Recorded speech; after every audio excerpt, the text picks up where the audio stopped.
Advocate Babasaheb Kank. मी म्हणजे ज्याला म्हणतात ना बाय चॉईस शेतीत आलो माझ्या इच्छेनं, आणि शेतीत जे वेगवेगळे प्रयोग केले तर आपला हा जो फार्म आहे हा गट नंबर 197 शनी शिंगणापूर शिर्डी हा जो मधला देवस्थान जोड प्रकल्प आहे त्या रस्त्याला लगत आहे. ही बाग आता 9 वर्ष वयाची आहे. 2 वर्षापासून फळं सुरू झालीत, पण मागील 30 वर्षापासून आपण या जमीन सुपीकतेसाठी काम केलंय. मग ही जी फळं आहे याची काढणी करताना प्रचंड काळजी घ्यावी लागते, नाहीतर मग ते इन्फेक्टेड होतात. मग आपण काय केलं की सगळ्या बागेला शेड नेट केलं आणि त्यावर ती फळं कशी घेता येतील या पद्धतीने विचार केला. मग माझी कामगार झाडावर जाऊन अलगद त्या झाडाला हलवून सगळी पिकलेली फळं खाली घेण्याचा प्रयत्न करतात.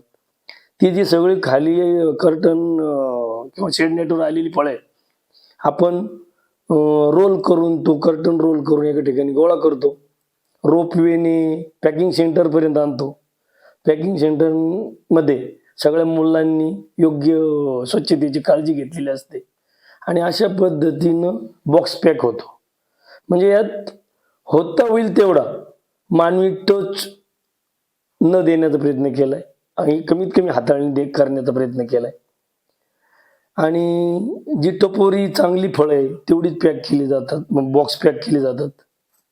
आणि उर्वरित जी फळं आहेत की किरकोळ डॅमेज झाली किंवा आकाराने लहान राहिली अशी सगळी फळे इतर प्रोसेससाठी केली जातात. समजा उदाहरण त्याची वाईन बनवली जाते, त्या सगळ्या स्वच्छ सीडची पावडर बनवली जाते. आणि अशा पद्धतीनं एक शेतकरी म्हणून जितकं चांगल्यात चांगलं तुमच्यापर्यंत देता येईल याचा आपण प्रयत्न करतोय. याची आपण निश्चितपणे दखल घ्यावी इतकीच माफक अपेक्षा आहे.